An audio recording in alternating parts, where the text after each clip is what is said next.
Welcome to Love and Relo, everybody, the voice of the relocation industry. I am your host, Ben Cross, and we've got a wonderful show with you today. I'm very blessed to have Brian Limperopulos with us from the International Association of Movers.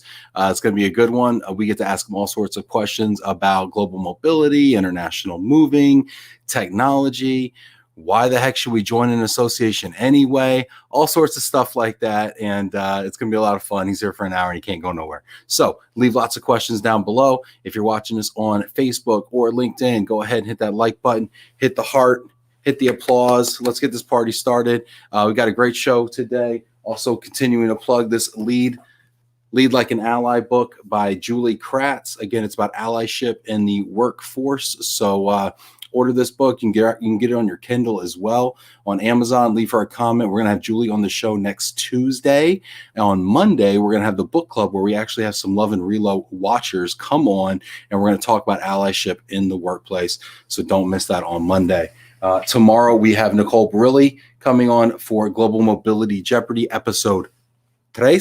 That's Spanish. And the winner of episode 3 will join the winners of episode 1 and 2 for the championship round, which is next Friday, like 8 days from now. Anyway, without further ado, let's hop right into the festivities. Let's go ahead and thank our sponsor, Cars. Letting someone else take the wheel is never simple. Trusting someone to move your vehicle across the nation? That can really put you on edge. But what if you had the most trusted name in relocation in the driver's seat, who can customize your move according to your budget and convenience needs, who handles over 3 million successful moves a year? And we're back. Hey, how'd you like that? Let's go ahead and bring Brian on the show. Brian, how you doing? I'm doing well, Ben. Thanks for having me. Dude, we are upping the production value just for you. I heard you were coming on. I'm like, Janet, forget everything. Throw everything out the window. Let's reimagine Love and Relo, and let's make it poppin' for Brian. I saw that. I'm wondering how I can get that involved in IAM as well when we have some of our live events. So yeah, that's a great idea. I love the production. We're trying. We're really, really trying. So Brian, we got people coming in on LinkedIn right now. We got people coming in on Facebook and YouTube. Let's see if who's checking in here. We got another Brian Rivers coming in from First Tech Federal Credit Union. We got Mena coming in. Hello, Ben. This is Mena from Dubai. Awesome. Let's see here. Staying engaged with our broader industry while mining for my next opportunity. Hi from Alexandria, Virginia. Lovely. Also, if you're watching right now, go ahead and hit that like button, hit that applause button. I want to make sure that we recognize you. Also, check in. There we go. We got 18 people on LinkedIn so far. There's Sandra Clary. Awesome. Yeah, so come on in. Let people know you're watching. We're going to get into some questions. My dad's popping in. Shouting out T-Town. I see some people there. Yep. Hey, everybody.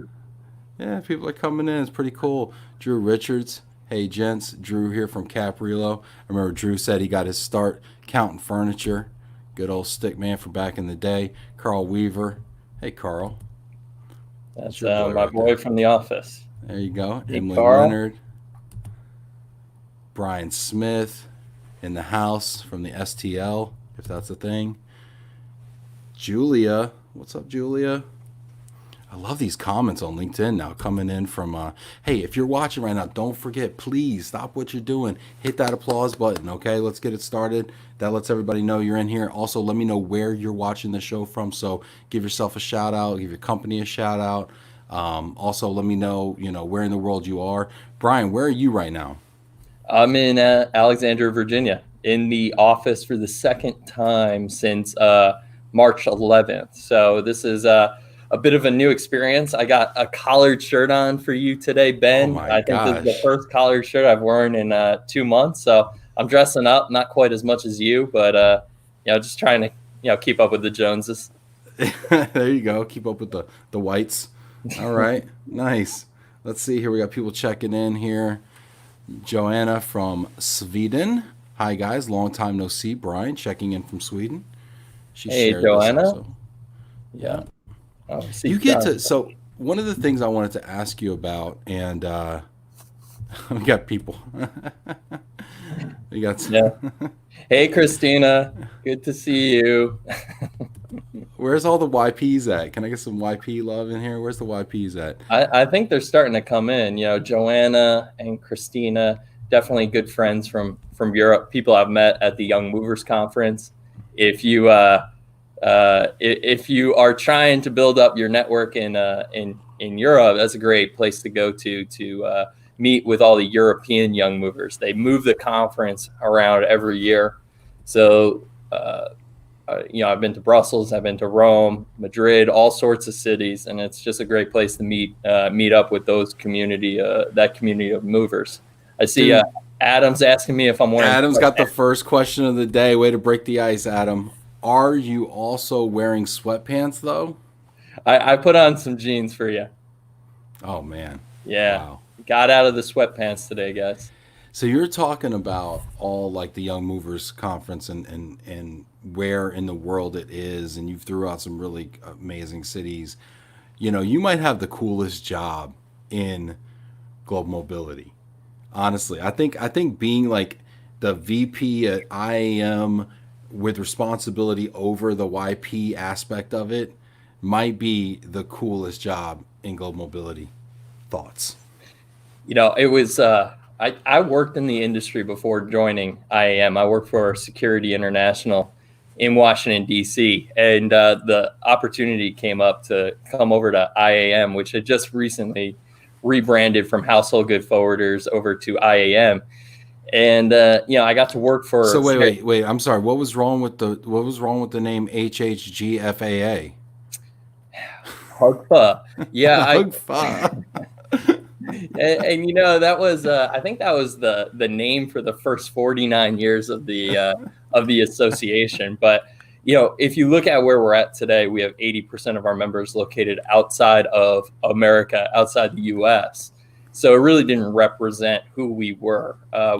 We are very much an international organization, and so the name change was it was a long time coming, and it definitely represents us much better than HUGFA. Although that was a good name for what it was.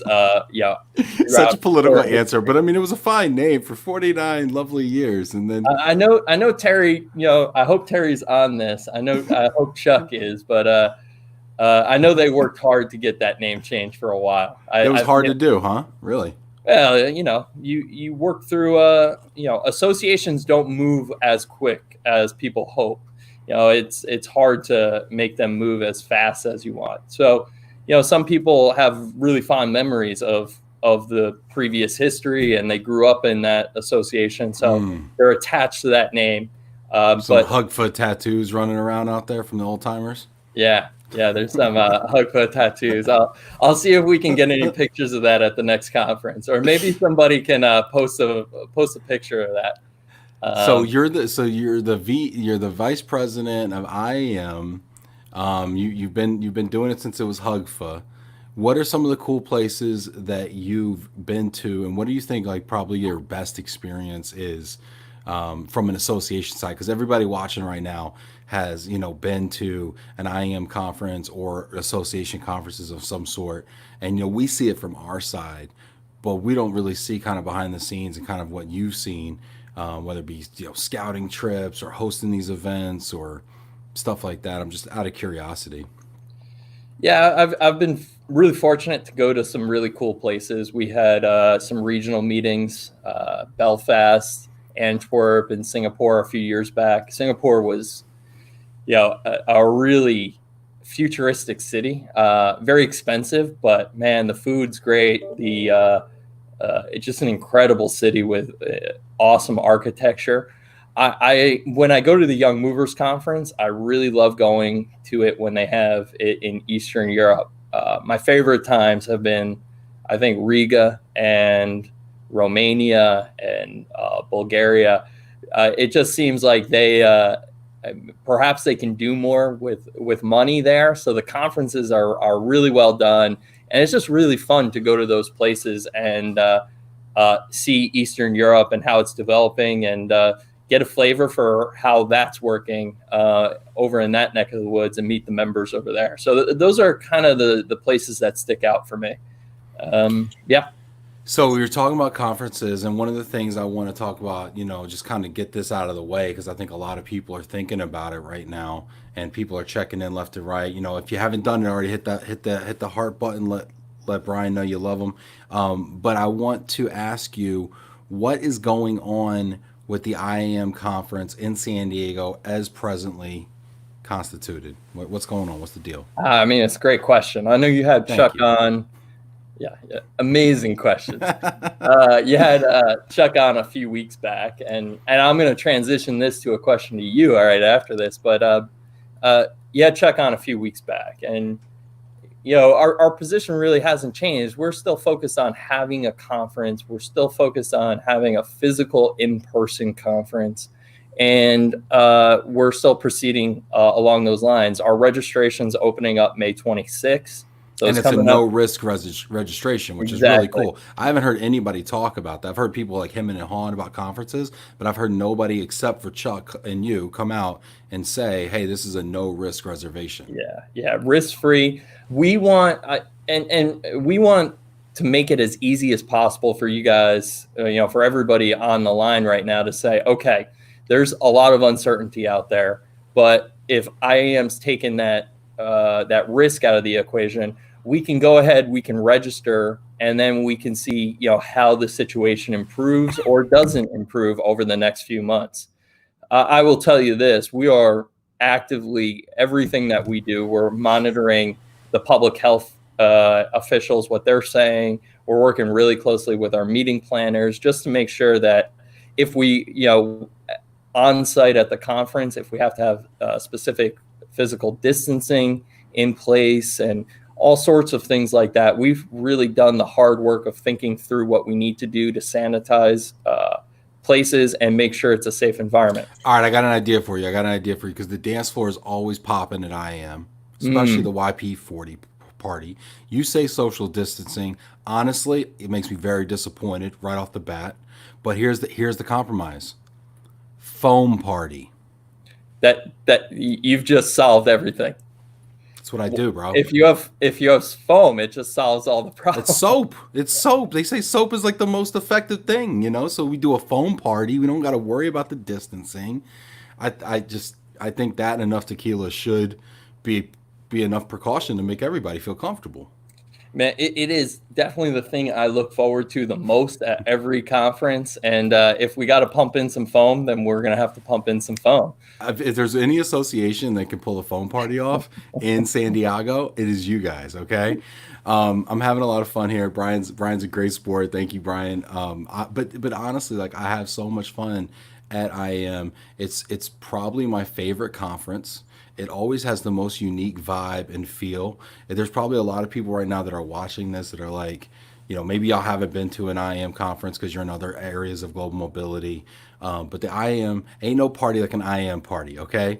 And I think what it is, the reason why is because there's like 40 something countries represented. More than that. Everybody is so kind. Everybody wants to do business with everybody. So at like some conferences, it gets cliquish, and like these people hang out with these people and nobody talks to one another. But at IAM, a lot of these people come from around the world. They're in town for 3 weeks, maybe. They're hitting maybe they're hitting ERC, they're hitting IAM, they're hitting like a major RMC conference, and they're making the rounds. They're in the United States for 3 weeks, and they got to jam in all this activity, all of this business development, all of this learning. And they are just on turbo, and they got a stack of cards like this. It's like, hi, how are you doing? Here's my card. What do you do? Really? Okay, wonderful. Thank you so much. Great to meet you. Can I buy you a drink? Okay, great. Keep it moving. And you just see so many people. You meet so many people. I mean, I was hanging out with some guys from Africa one year, and we were just getting it cracking. The talk about that dance floor was amazing. Shout out to Larry. All right, Gabo, man. You know what I'm saying? That's I think it's from Ghana or something. Like, great people, you know?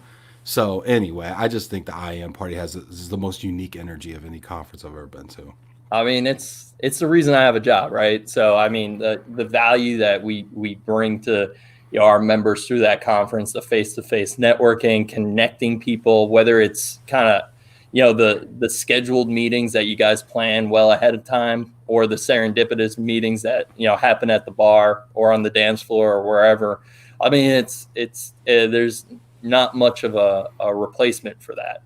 But I mean, we got to plan for the contingency, and we are planning for the contingency because there is a possibility that we can't have a conference. So you mentioned the risk-free registration, and so we want to make it easy for people to register, and then if we have to, refund it. But we're also really actively planning for a virtual conference. And so we're having a lot of discussions about that. And, as an esteemed broadcaster has built up this incredible audience of people. I want to ask, your feedback on that. How have you, from a content perspective, from, you use this platform StreamYard to connect with your audience, what guidance do you have for IAM to really make it a valuable service for the members? And I want to say one thing: we're definitely going to have a hybrid conference because we are doing so much work on the digital side as a contingency plan. So we're trying to have a physical conference. If we can't, then we're going to do a fully virtual one.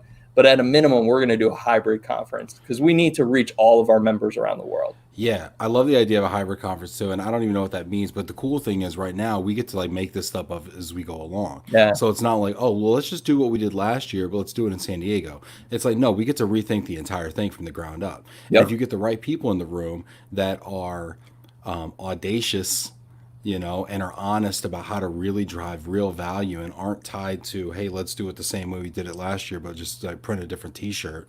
I think we can really do something really cool. And shout out, also speaking of visionaries, Emily Leonard. Yes, foam solves it all. Circa 1999. Boom. Yeah. But let's also put it to the audience, right? I love really it. quick Yep. audience poll. So I'm going to tell Brian how he needs to run this conference, and you guys tell me if I'm right, wrong, and what your thoughts are. Right. So in the comments right now, I want you guys to answer: what feature could a virtual conference offer that would be better than in person? Because I think that's the way to frame it, right? How do we not say this is a suitable substitute? Yeah. This is a good enough thing where we can still get people to register and do it and check the box and say that we didn't cancel. Now, I want to say, how can we do it like even way better than it even was in person, right? So leave that in the comments. I want to hear your suggestions as well. So, a couple of things. When I go to IAM, if I'm going to make it better than the in-person, then I'm going to look at the things that I don't like about this amazing conference, and I'm going to try to fix those first. So, and I'm making this up as I go along, so please be gentle. But here goes. One, like, there's a lot of expo time if I'm an exhibitor, right? I'm on my feet all the time, right? So instead of like necessarily standing me up there like a three-piece scarecrow, how about we do a like matchmaking service? Okay, so instead of me standing there like flypaper waiting to catch somebody coming by, what if instead of doing that for 4 days, 12 hours a day, nursing a hangover, what if we said, hey, Ben, not me, like I'm saying hypothetically, talking about Thomas Bailey, honestly. Of course, yeah. But yeah, so instead of Thomas nursing a hangover, standing there the whole day trying to pitch cars, like what if we said, okay, what do you do? Okay, people, what do you want? What do you need suppliers for? What do you need partners for? What are you potentially interested in? And matching those people together. So we curate 15-minute curated, pre-screened, pre-qualified Zoom private room situations, right? That is, I hope Chuck's on the line right now because Chuck, you on the line? Chuck? I'll just say, I think that's absolutely, one of the things, the complaints we get is missed meetings, or I scheduled a meeting for 20 minutes. By the time I finally found somebody, I only had 10 minutes left, and then we had to find a place to sit. So there's 5 minutes left. So that whole, taking the inefficiency out of meeting is definitely something that we're looking at, particularly when we have a little bit more space. Right now, it might be a moot point this year in San Diego. We don't have that much space in this current hotel. But in future places, for instance, we'll be in Seattle in 2 years. I think we have a significantly more space where we can explore ideas like that. I don't know about next year. I want to jump in on my own question, because one thing that I want to ask you, you mentioned Expo Hall, and standing up for 8 hours a day. We actually surveyed our members, and they were like, we want more time, which I was surprised about, because we give our Expo Hall participants a lot of time. But in a virtual setting, I can engage my other salespeople, right, to help me bear that brunt. And I don't have to pay thousands of dollars for them to travel to the conference venue, to feed them, to house them, to fly them there. So that could be a one way in which you get more bang for your buck out of your exhibitor purchase than you do in sending that big whole exhibit booth to the location. So, well, yeah, I mean, so you mentioned two things, right? One thing that you just mentioned is I have a whole team of people I think could benefit from the content of IAM, but I can't afford the T&E, at the Manchester Hyatt, which is a gorgeous hotel that I actually got stuck in one year because there was a blizzard in Raleigh, and I lived there for like a week and a half, like a homeless person, washing my clothes in the sink. But that's neither here nor there. My point is, it's a fortune. It's like $1,500. It's like $50, $60, $70 to park. So anyway, but you could get like 8 people from your office who you want to benefit from the content, and you could get them to log in. Now, the key is these virtual conferences, a lot of people run them like webinars. And what I mean by that is they talk at you. Okay. And I think the difference with Love and Relo, and I say this, but I'm doing a poor job of it right now, is we actually include the feedback of the people who are watching, right? So like right now, Chuck's like, I'm on it. Let's do it. That was my Chuck White impression. Georgia Angle says virtual drinks at the bar. Matchmaking is a great opportunity, says Ben Heller. Ben's going to give out virtual bottles of tequila. I love it. Georgia says as an industry, we need to support IAM in the annual meeting. They are our essential workers. Oh, that's nice. That's cool. Yeah, keep me employed. Yeah. Hashtag keep Brian employed. And so people actually like texting me. It's funny. Telling me that they like this and they want to talk about it later. So anyway, so there's that. So how do you get everybody involved, right? The other thing with the matchmaking, people are going to tell you, this is where I was going to go with this. People are going to tell you from an expo standpoint that they want more time. They don't want to spend more time. They want more interaction. They want more opportunity for interaction. Yeah. And so sometimes it's one of those situations where sometimes your customers don't always know what they want. And you kind of have to show them something better. You have to show them the iPhone, and then like, oh yeah, that's actually what I wanted. A phone with no buttons. Who also does everything.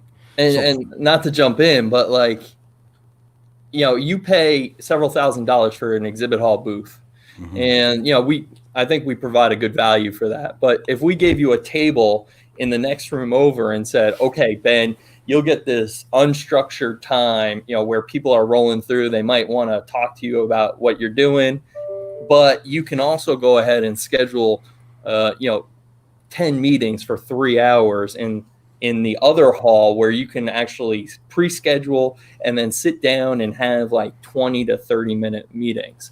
I totally agree with you that, if you offer them that might actually deepen the value for their experience than what they actually think they might want for that whole 30 hours or whatever. And I think that one is like what do we do in person and what do we do virtual?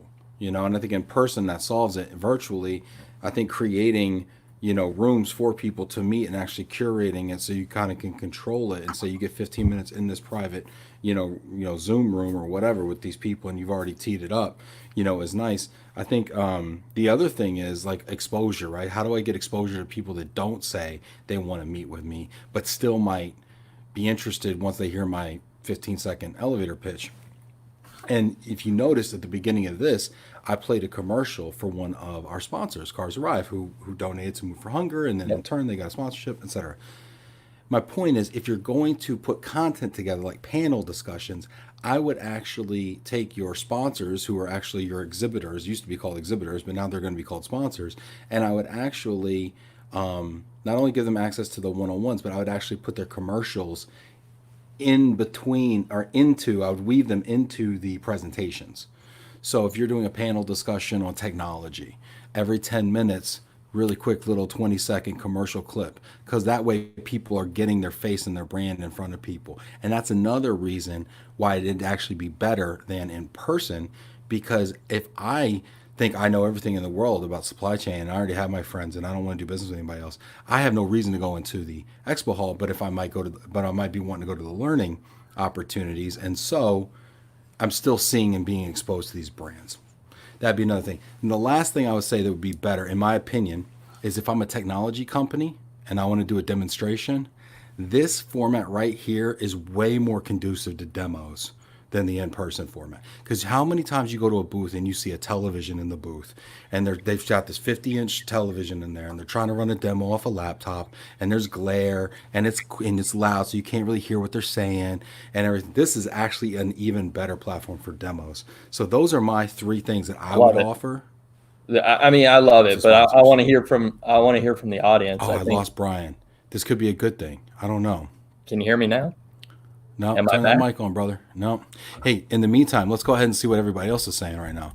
So, Lynn Griffiths shouting out. John, man, everybody's in here. This is great. Go ahead and hit those thumbs up too, everybody. Let me know. Gosh, man, so many comments here. Let's go back here. John Krish, Christina, Adam with the sweatpants. Okay, here we are.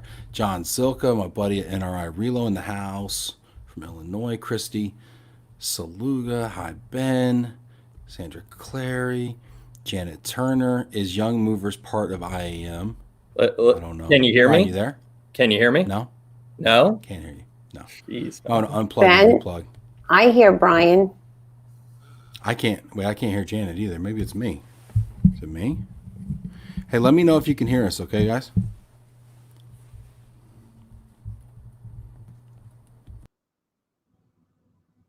Well, can everybody hear me? I guess I'll just take over if Ben is muted. All right. Well, I'll keep talking, and I can hear you now, buddy. I think it might have been my earphones, actually. We can hear Brian, they say. All right, cool. It's my bad. Totally. So do you want me to jump in on Janet's question? Yeah. Jump in on it. Yeah, Young Movers is not a part of IAM. We've been a longtime sponsor of the Young Movers Conference, and it's been really a great way to build up our IAM YP, our IAM Young Professional Group. So it originally came out of the Federation of European Moving Associations, and it's technically, I think it's still owned by FEDIMAC, Federation of European Moving Associations, but I'm not quite sure of the structure there. Cool. And then Janet's actually letting us know she has an I Love Hugfoot tattoo. Oh, awesome. Yeah, it's tastefully done. Jamie Masler, hi, Ben and Brian. Cheers from sunny Mississippi. Janie Coleman Williamson, shout out from AHI Corporate Housing in Atlanta. Oh, Dad's popping in. He's using big words too. Okay, here we go. Big words in small print. Dan Cross says interactive modalities that collect quantifiable responses and provide. This is movers, man.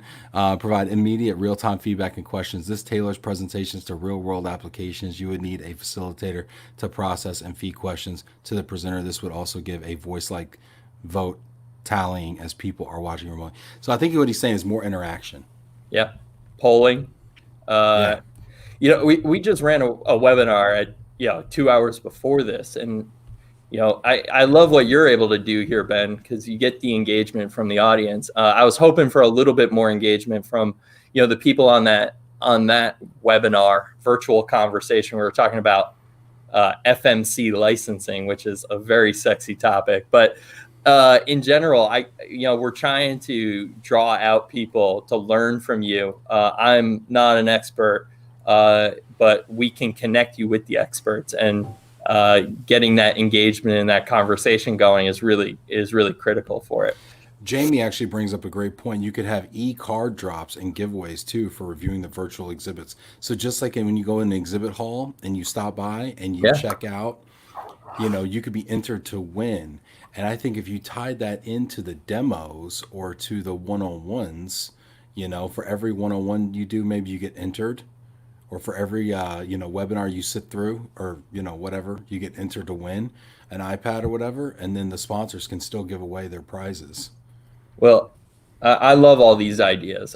We got a bunch of IAM people on the line, not just Chuck, but a few of my other colleagues, and I know they're scribbling furiously because we're going through all this right now. We're trying to figure out the most fun ways to get people to engage and really try and build a business value for all of you.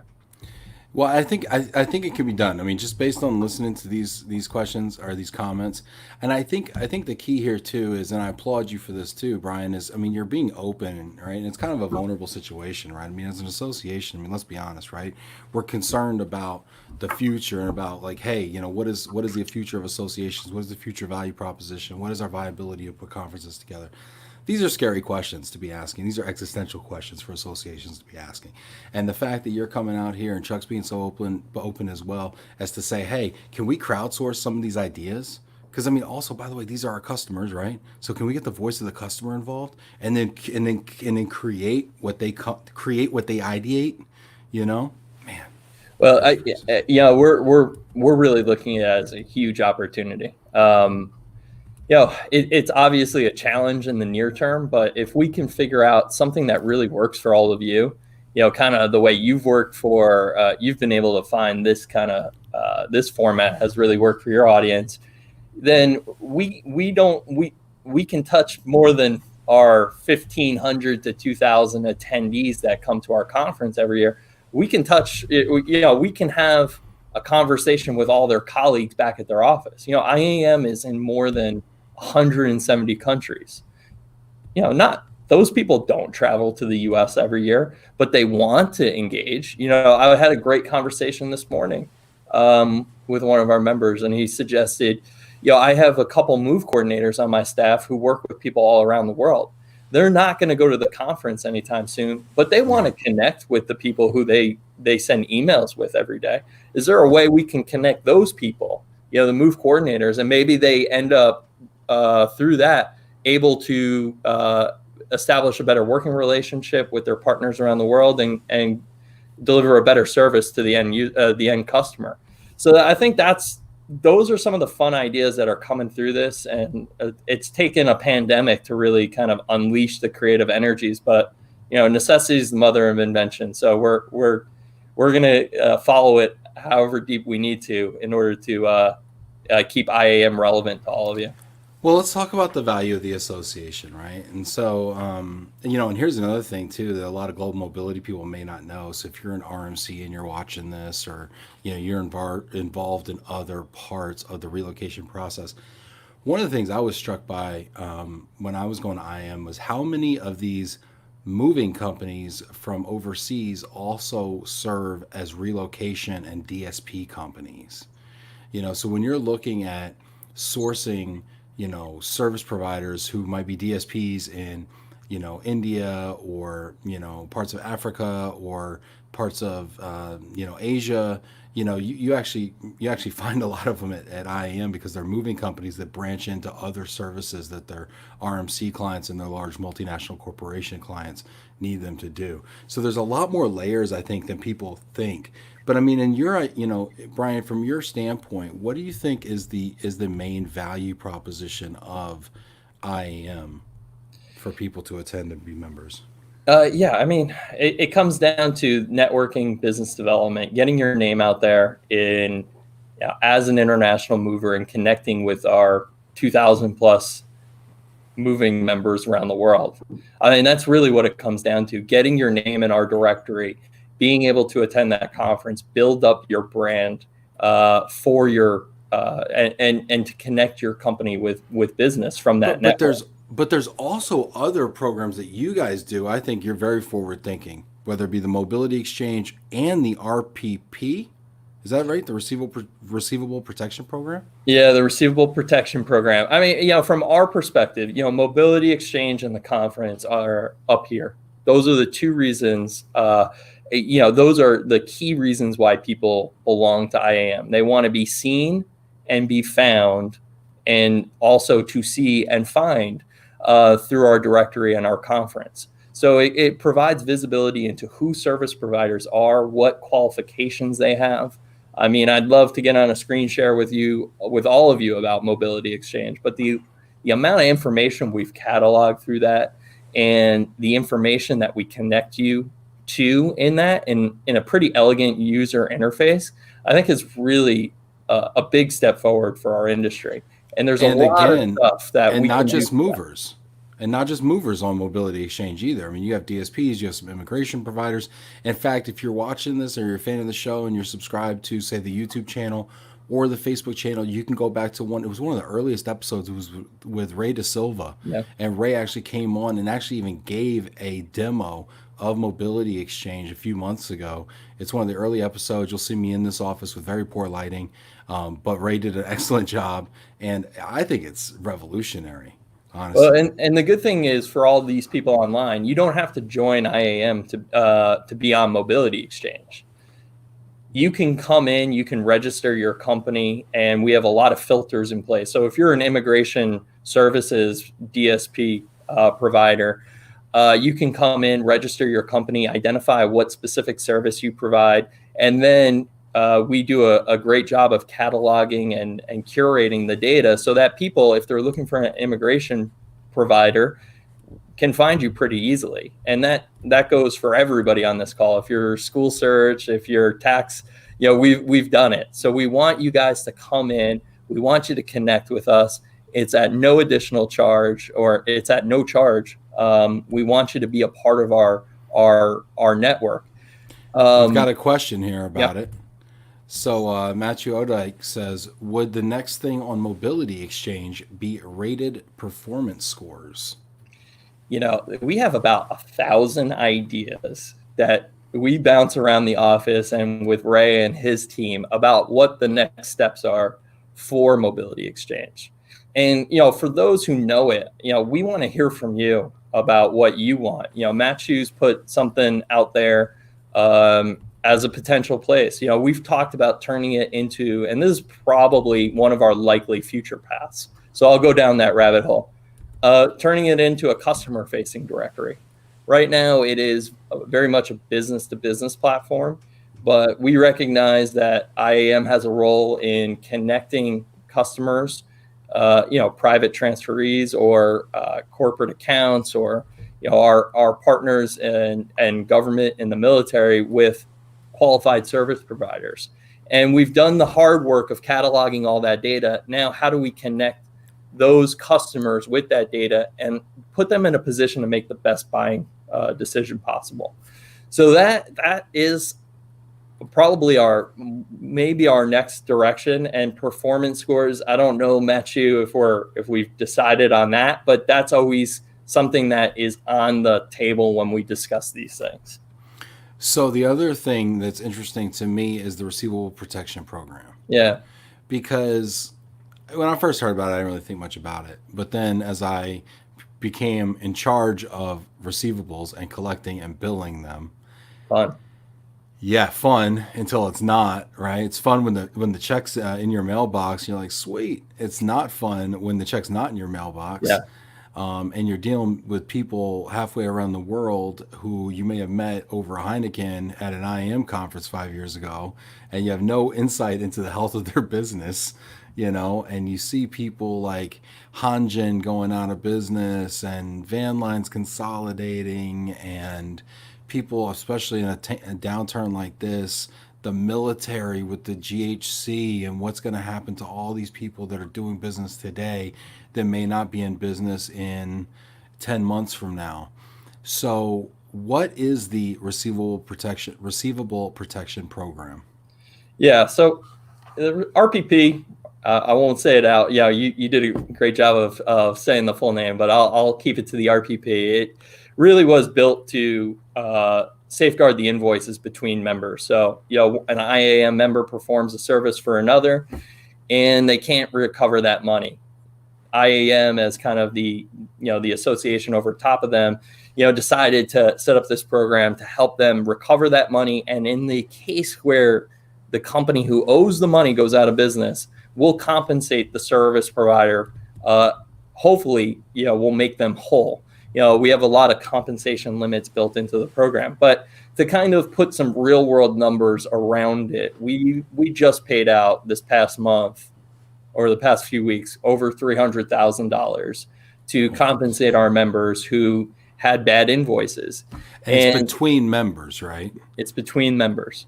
Okay. So, and that's where it gets a little tricky because, IAM's a big organization and we have a little bit of churn every year. So we encourage our members always, before you agree to do business with another member, make sure that they are an IAM member, because if they're no longer an IAM member, we can't cover that invoice under the RPP. It's a member-funded program, so we rely on, when people pay their dues, a certain portion of that dues goes into our RPP reserve fund and is set aside for us to pay out that money. Now, it's not just that. We also intervene between members and help to resolve outstanding invoice issues. Can we get some of these RMCs to be members of IAM so that we can get some help collecting? Well, I think that's, I think we need to figure out how to do that, because it's a big challenge that a lot of IAM members express. It's both payment terms. It really comes down to payment terms, and they get stretched. And it has a knock-on effect for the RPP, because our members say we can't pay this invoice because our client is not paying us. So it ripples down throughout the whole supply chain, and it really compromises the service levels because people don't have the necessary cash to pay their staff. So we're all ears. We had a great session about 2 months ago. It was right before this whole coronavirus stuff hit.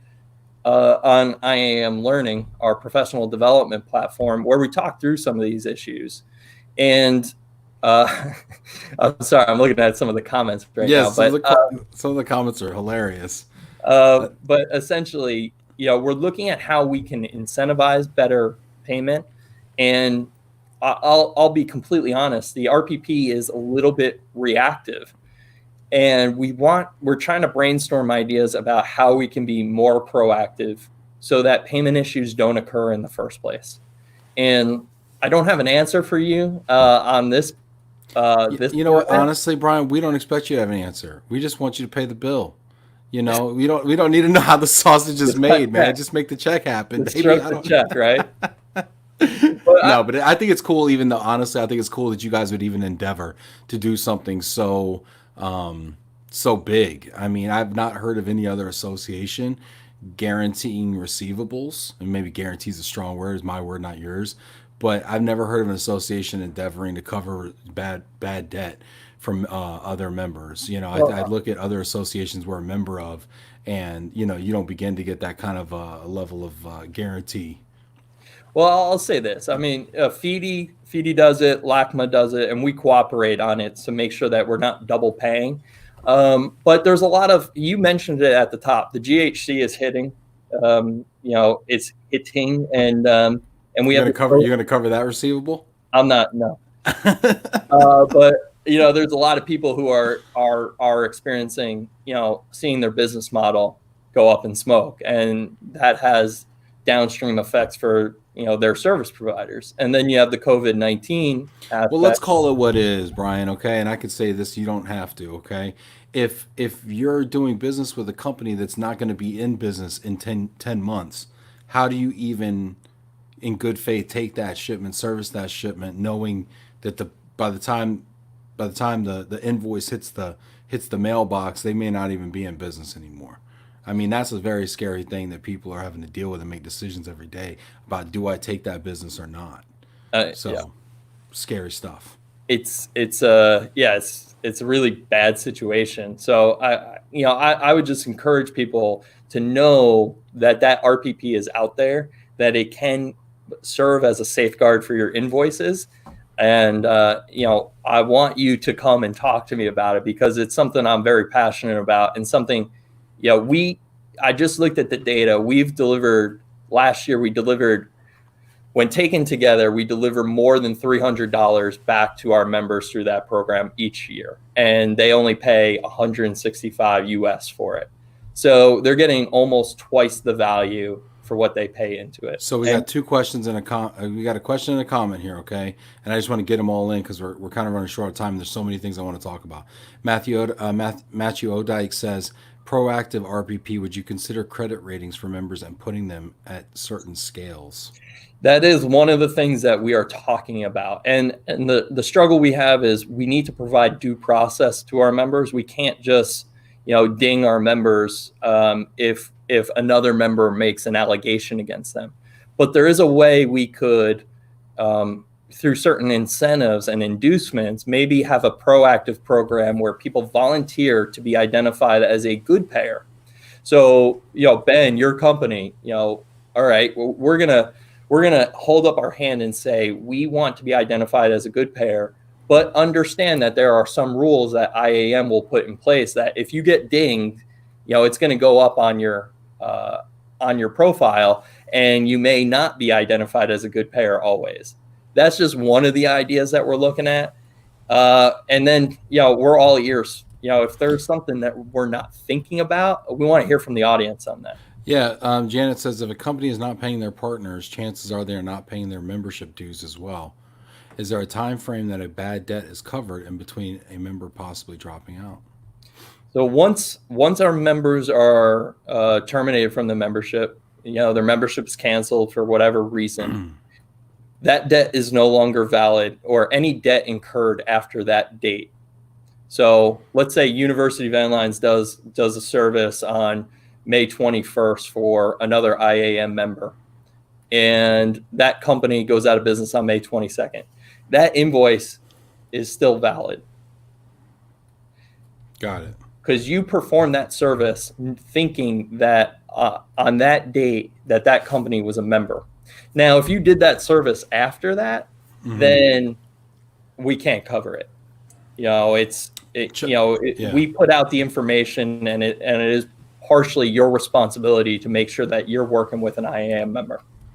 Hosea says, wasn't aware of the RPP program, but will use it as a safeguard for accepting future international shipments.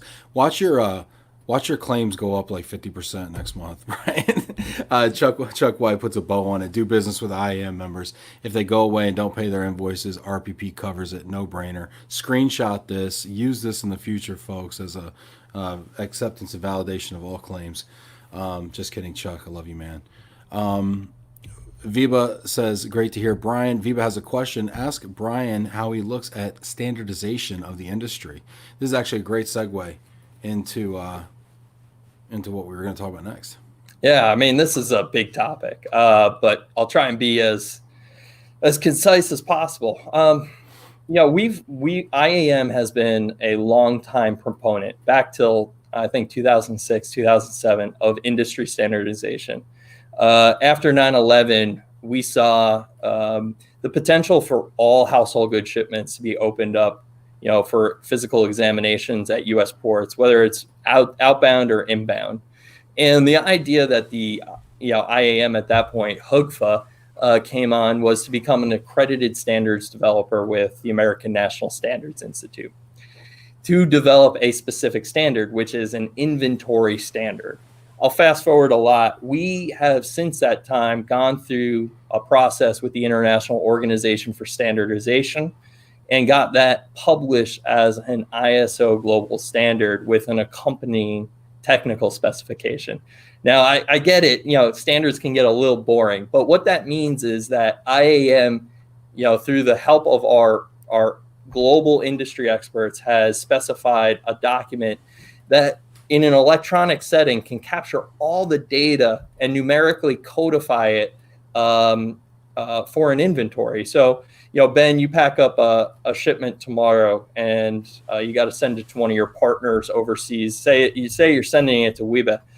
You can capture all that data in a tablet. It's all codified. It was packed up in English. You send it over to Wiebe, and he's delivering it for a German client. It can be automatically translated to German for that operations staff to deliver it, say, in Frankfurt. So that is one small step. And the U.S. Department of Defense saw enough value in adopting that standard that they've made it now a requirement for their service providers to utilize that specific ISO standard, which is 17451-1. Standards can get a little boring, but I would have loved to have read -0. I'm sure that was a great. It's a barn burner. But I think to zoom out now, I wanted to give that quick primer. We have an opportunity to work together as an industry to really unlock how data flows between software systems. The inventory data standard was just the first step, and there needs to be further standardization. We need to define how initiations are captured. So, how your software vendor, Ben, captures that information. Can that information be collected in a standardized way and then sent to your partner software system so that they don't have to key in all that data themselves? And that data can then, through standards, flow throughout the supply chain all the way through to the closure of a claim. Right. And big picture is, if you have standards, then you can bring all the data together on this. Yeah.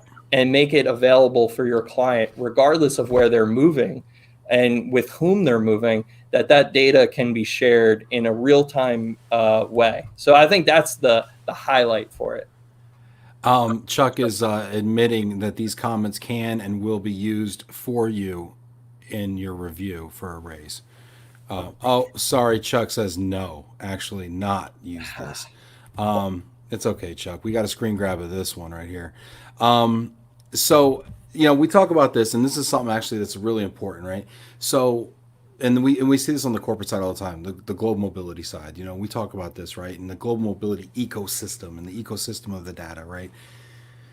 And we all have our systems, and they're all siloed, Yep. and we all pretend that they can do so much more than they really do. But at the end of the day, there's a frazzled coordinator who's reading an email and retyping it into another system that's then going to print it out and sometimes even show it to a customer, have them sign it, scan it back in, upload it back in, read it, type it out again. Now I go into their, don't go into my client system, their portal that's so amazing, where I just go in and basically type all this data entry back into, and it's just mind-numbing. And the amount of redundancy and process that we have, and the fact that every large client that we deal with has their own system. It's like your own, DPS almost. It's almost like each, relocation company has their own DPS system, and we have to go into each one, and we have passwords and whatever, and they all require them to be updated. And yet none of them pull the information out of our systems that we're maintaining in real time. They wait for us 2 weeks later sometimes to go in and upload it, or they'll send us an email with an Excel spreadsheet and say, hey, can you please fill out this report of all the shipment statuses from the past 3 months so that we can do a bulk upload? I mean, this is the kind of stone and chisel BS that we're dealing with right now in the moving business. And I get it. We're moving furniture, and it's not a sexy business with huge margins, but every portal that's created is another, 20% increase in the workload of that coordinator to again go in and regurgitate that information back out. And I just think that the association is in such a unique position to be out front on these things. And I appreciate what IAM does. And I think you guys are always out front when it comes to standards. I don't know if you can always get the support you want from your membership to proceed on these initiatives, but I think you're always out front. You're thinking entrepreneurially about these problems, which I applaud. But I would love to see the association help us figure out the mobility ecosystem problem, the problem of interoperability of systems, the API problem. And I just think it's one of those issues, and I'll talk about another one in a bit, that I would love to see you guys, continue to champion. I love that. And you guys push us. I'm talking to everybody. Push the association that you most readily identify with. If it's IAM, great. If it's another, push us, because the thing about, and Webe asked the question there, what's the future of associations? I'm going to connect it. The great thing about associations is we have the ability to bring a bunch of people together and keep them going towards a common problem that can't be solved by one problem. Collective action on this problem is hard. It really is. And I'll say this, my fear is that if we don't collaborate right now, then we will have one big super entity come into the industry and impose standards from above because they see it. Any big company understands that if they can reduce the inefficiencies of human error and redundant data entry, there's a lot of gains to be made there, and that's a big place where they can cut down on their costs.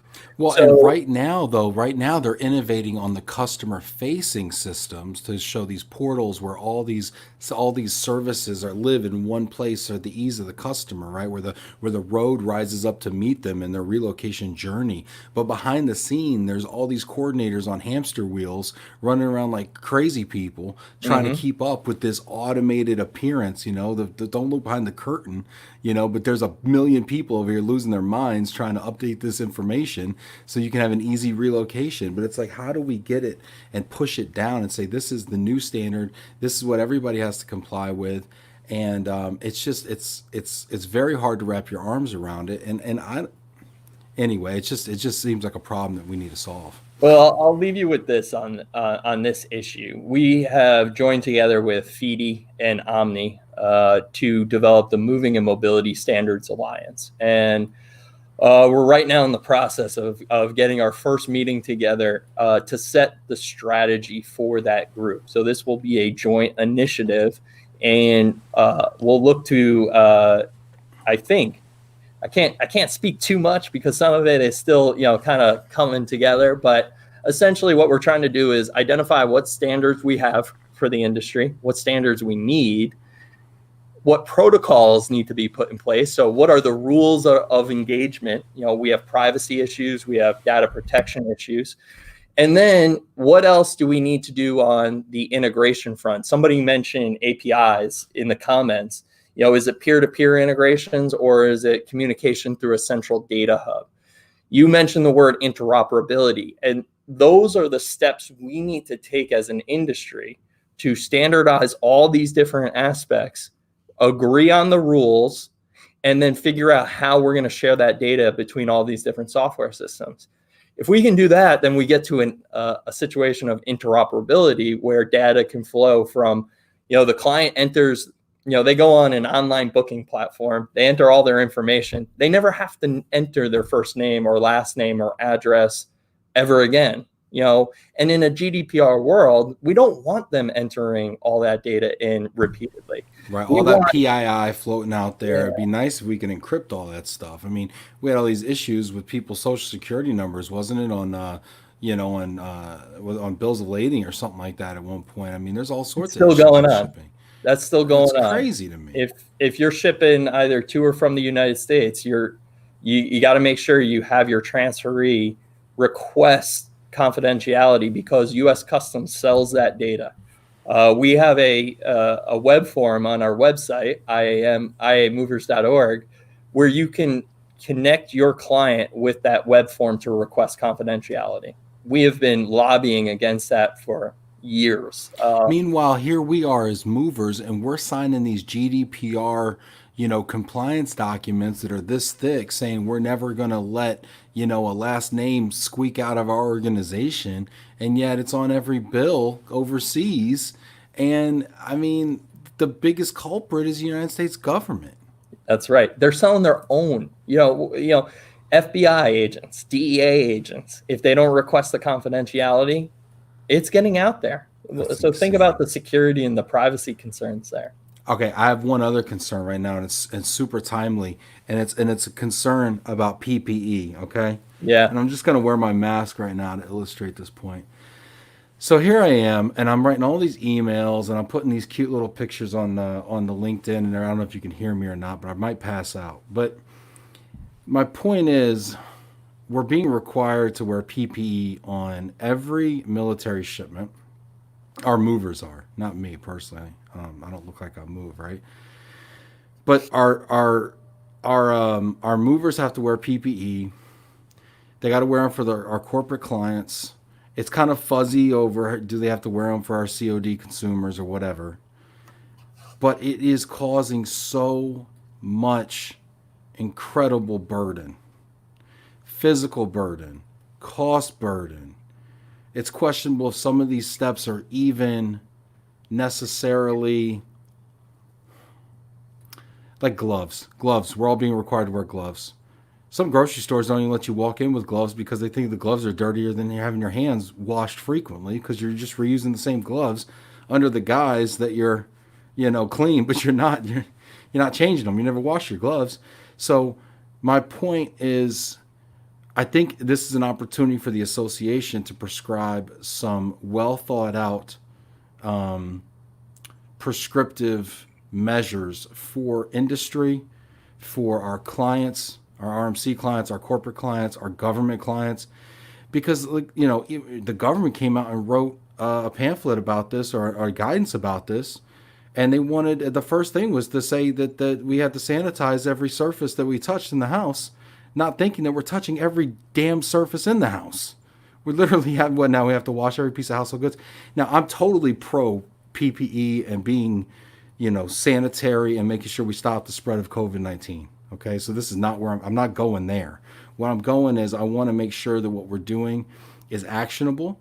I want to make sure that if there's additional cost to it, such as the cost of materials, masks, gloves, sanitizer, etc., that's in there. I want to make sure that if we have to take more breaks when it's 90 or 100 degrees outside because we're wearing masks and it's freaking hard to breathe, that we're doing that.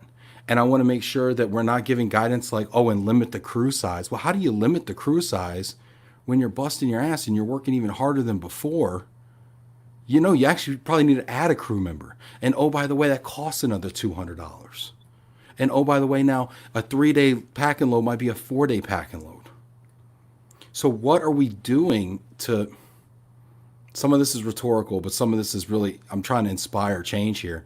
Like, what are we doing to actually prescribe reasonable and actionable steps and also make sure that our clients understand the costs associated with it? Yeah, it's a great question. I don't know if I have a good answer for it. I had a great conversation with another IAM member about this very issue. On Tuesday. I feel for the drivers, man. They're busting their butts out there. It's across the board, right? Investments need to be made in unforeseen equipment that now needs to be used to protect crews and keep clients and transferees healthy. And I don't know what I can tell you what we've done so far. And Chuck's in the comments right now. I know he's working. Him and my colleague Dan Bradley are working closely with DoD on the PPE issue. We are, as a first step, trying to solicit from our members what practices they've put in place, during the pandemic started. So, what have you done, in order to keep your crews healthy and the transferee safe? Okay, that's step one. As part of that, we're then trying to say, okay, we got hand washing guidance, we got wearing PPE, we got all these different things. Let's figure out, can we use all these submissions and then start working toward a comprehensive set of best practices that IAM and the industry can work toward. I have to give a lot of credit to the Canadian Association of Movers because they've been out in front on this. But working together with industry to define a set of best practices, and then can you go and take that best set of best practices as an association to these clients, whether it's government, whether it's corporate, whether it's private, and saying, in order to keep you safe or in order to keep your employees safe, this moving company is going above and beyond. And, because of that, there's a cost to doing business and there's a cost to keeping you safe. So I don't know if I have a great answer to you, but I kind of want to hear from the audience on this. What ideas do you have? How do we get that that thought through our clients' heads? How do we communicate it out effectively? Yeah, please do leave some comments on this. This will be one of our final points here, but I do want to hear from everybody here. We got 30 people on LinkedIn watching live. We got another 12 people on Facebook watching live. We've got some people that have been very active, some people that have been very quiet. I want to know from you that are watching right now. I want to know if you're an RMC. I want to know what you think is feasible. I want to know if you're a mover or a driver. Man, if you're a driver right now, I want to hear from you. I want to know what you think we can do about this, because we all, I don't know if we all, I'm going to say, but I recognize that this is important. But I also recognize this comes with cost. And this is not a money grab. This is a safety thing. If I want my guys to wear this in 90-degree or 100-degree weather with rubber gloves for 8-10 hours, humping furniture in the summer heat, I'm going to need to give them more breaks. I'm going to need to give them more water breaks. I'm going to need to put an extra man on that job. I'm going to need to extend the loading spreads, okay? Which means, oh, by the way, less capacity. If I extend the loading spreads 20%, they will I'd effectively drop my capacity 20%. Yeah. Also has an opportunity cost associated with it. So my point is, if I'm dropping my capacity 20%, if I'm adding an extra man at origin and destination, which cost me $200 a pop, that's $400. If I'm spending what Mark Moose from MW.RELO in Switzerland estimates is $150 per 20-foot container on PPE alone, I've already come up with hard costs of $550 right there. Not to mention the soft opportunity cost of 20% capacity, in June, July, August. Okay? There is a real cost associated with this. Now, listen, I get it. Clients are hurting. Moving companies are hurting. Everybody, everybody's in cost containment mode because we're just trying to get through this COVID-19 downturn right now. But there needs to be some sort of a surcharge for this work right now. So how would you? I just think it's so imperative, and I think that the industry associations are in a unique spot to be able to make this case. Because if I'm over here pushing it, if I'm the only moving company pushing it, I'm the bad guy, I'm the unreasonable one. But when the association says we've taken a look at this, we've taken a look at industry best practices, we've taken a look at CDC guidelines, we've taken a look at what our clients are able and willing to stomach and fork over, and here's the middle ground that we believe we've navigated for all of us. So for the next 3 months, or until X date, or until we get the all clear, or whatever that benchmark is, here's what we are prescribing, so that the moving companies can say, this ain't me. This ain't just me. Ben's not crazy.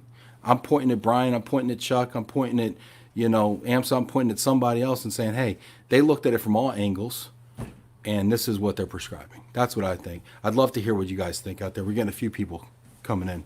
Would you care to respond to that, Brian? I think they're great points. And I think from this conversation, it's, I kind of want to go back and talk to, Chuck a lot. I lost my ears again. I'll be right back. Keep talking. All right. Yeah, I think, I'll look for you guys in the comments, but I think we do have an opportunity to kind of see how the industry associations can work together. And maybe there is a way we can put together a common resource that can be used for each of your companies to go to your clients and say, this is not just me, this is the associations, and they're crowdsourcing this from around the world. And, I kind of want to explore this idea a lot more because it does seem, and it's just this week that I've really started hearing this come a lot, but it's a real pain point. And that's where the associations have real value, is when there's a big pain point, how can we interject and maybe solve that as a problem for you guys? Well, and it's going to get worse as the heat gets worse. When it's 50 degrees, 60 degrees outside, beautiful day, nice little cool breeze coming from the south, wearing one of these ain't so bad, okay? When it's 90 degrees and I'm humping this stuff, and oh, by the way, I'm starting to do more with less, and I'm starting to jam 30,000 pounds on a 28,000 pound trailer, because I'm trying to make it all fit and I'm trying to make it all work and I'm trying to absorb all the tonnage that the military isn't doing right now when they start doing it in July, or when the corporate clients that didn't book anything for 2 months start opening up and booking everything. And I start trying to squeeze it all into that trailer, and I'm trying to do more with less. And I'm running like a dog and sweat's dripping down my face and my gloves are filling up with my own sweat. I mean, at That's some tough. point there has to be some relief. It's a humanity issue. So I wanted to ask you this question though. Sir. Yeah, I keep getting this question. How do you see the business starting? Are you seeing it as it's just going to be a huge peak, like the mother of all peaks? Once the spigot turns on, and all the clients will still try and cram the business into those 3 months in the summer, or do you expect it to bleed a lot more into the fall this year? Do you think there's Yeah. going to be a huge peak, or it's going to be a little bit limping along into the fall, the summer volume? Okay, there's several factors, right? And some of these factors are going both ways. Some of these factors are going to create spikes, and some of these factors are going to create depressions in the business. And the questions are, how are they going to be? They're going to be countervailing, and how do they balance out? So I interviewed 9 RMCs 3 weeks ago, and actually I'm supposed to release the findings of this to the people that participated. My clients who were kind enough to take my call and sit with me for an hour and sometimes longer and really go into what they're seeing. And they're all over the board. They don't really know, but I asked them questions like, when's it going to start back? And the consensus was mid-June to right after July is when they're, July 4th is when they think it's just going to pop off. And it's going to, open up like a fire hose. And it's going to be further exacerbated by the tens of thousands of pent up shipments that the U.S. military is also sitting on right now. And it's going to be crazy. And then you factor in this aspect of it, and guys not wanting to do it anymore because they're getting their butt kicked by having to wear masks. And it's going to be tough. The other thing is, I asked them, I said, peak season per the military is May 15 to September 15. However, realistically, we see it more like Memorial Day to mid-August or earlier, especially because half the country goes back in late August. When do you think peak season is going to end? And some people said, you know what, school is school and it doesn't matter. Some people, and these are the people I think actually might be right, say, we don't even know if school's going to start when it normally starts. We don't know if school's going to start when it normally starts. We don't know if that's going to be virtual or not. If it's virtual, does it matter if my kid's at location, at destination, or can he do it virtually from origin still? We don't know what that's going to look like. So therefore, September, October might be, it might go into September, October. As a mover, obviously we want to hear that. I think what I've also asked my clients is saying, hey, what are you doing to educate your clients to say, did you know you pay less for moving off peak?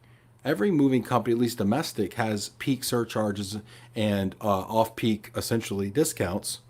And so are you telling people, hey, sit on this move till October and, save yourself X percent? A lot of them had not thought that. A lot of them also had not, discount the idea that would even make a difference. But these are the same clients that are telling me everybody cares about cost. So if you tell me on the one hand, all your clients care about cost, but you tell me on the other hand that they don't think a 10% discount off peak is worth it, you're kind of contradicting yourself, and you're telling me that you haven't actually had the conversation. So I think these are the ideas that we need to begin to socialize. And I think, again, it's an opportunity for the association to put these messages out there. I think that's definitely something, we're going to take back to our stand-up conversation tomorrow. We meet every morning as a staff, and I think a lot of it's going to be centered on this conversation, hearing from the people in the comments and talking about this specific thing. Is there a way we can put this into action and really solve that pain point for you guys? So I hear you. Viva Van Bakel is saying, we love Brian. Cool to have him engaged and passionately believe in best things and best things in the world. Let's grow together. Thanks, Viva. Chuck's want to hear from the movers. What are the best practices? Throw them in the comments. We can consolidate these after the fact, put them in the best practices in front of key customers. I think that's awesome. I would love to see you guys really debrief the large corporate bookers, the large corporate clients in the world, the way that we debrief with the U.S. military. Yeah. I think that that's really important. Even if the association had kind of a quarterly call, a quarterly client call, where clients are major institutional bookers could dial in and kind of get a state of the industry. I think that would be awesome. Georgia Angle says, but if peak continues into October or November, then wouldn't a peak rate still need to be charged due to the increase in business, just like in July and August? What's funny, Georgia, yes, theoretically, right? But with the reduced volume, peak's not necessarily going to feel like peak. Now, if there's fewer trucks on the road and fewer men moving, it's going to feel like peak because it's all relative to the capacity, right? The demand is relative to the capacity. But, yeah, I don't know, Brian. I mean, I don't know. I think that's a decision, obviously, that the service providers have to make.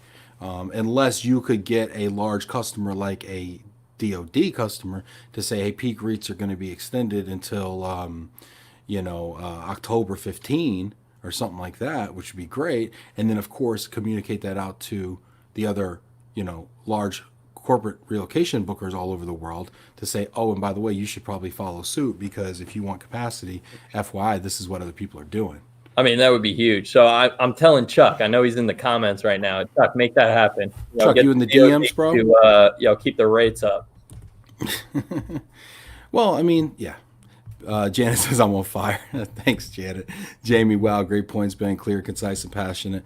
Yeah, I'm getting a little fired up, man. Maybe it's my lack of oxygen, man. But I started kind of freaking out and just started going ham, But anyway, Brian, we're kind of going over here, but I wanted to give you an opportunity and kind of give you the floor to say, is there anything that you want to leave people with or talk about before we wrap today?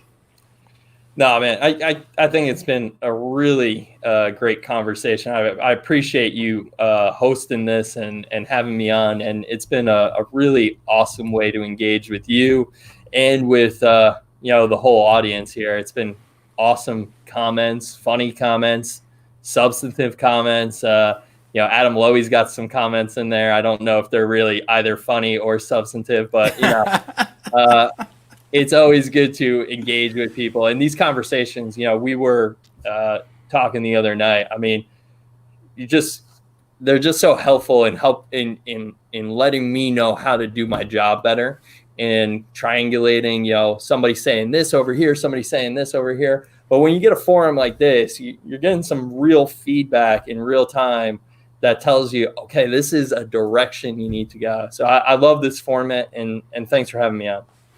Yeah, well, everybody else enjoyed it too, apparently, and I appreciate you making time. You and Chuck have both been so gracious with your time, and I have such an affinity for IAM as an organization. Jose says, Ben and Brian, great show. Brian, thanks for the insightful information. We need IAM now more than ever. Yeah, so I think on that note, that's a great place to leave it. Brian, thank you so much for coming through. Janet, let's go ahead and thank our sponsors again. Letting someone else take the wheel is never simple. Trusting someone to move your vehicle across the nation? That can really put you on edge. But what if you had the most trusted name in relocation in the driver's seat, who can customize your move according to your budget and convenience needs, who handles over 3 million successful moves a year? Yeah, so everybody, thank you so much for being here. Thanks everybody that chimed in. Let's give Brian a round of applause there in the comments. Appreciate you. We had 25 people sticking around to the end on LinkedIn. We had another dozen or so on Facebook. If you're watching still, tomorrow is going to be Nicole Barilli and I hosting Global Mobility Jeopardy, episode 3, the final installment before the championship round. So that's gonna be a lot of fun. That's at 5:00 Eastern. Check that out on Friday. Bring yourself a little cocktail. Let's have a little fun. We've been working on the technical difficulty. I'm breaking the hat breaking the hat back out. So it's going to be jams. And then Monday, don't forget, we also have a book club. So that's going to be dope. If you want to be on the book club, I still have one spot available. So hit me up. Brian, thanks again. I appreciate you, man.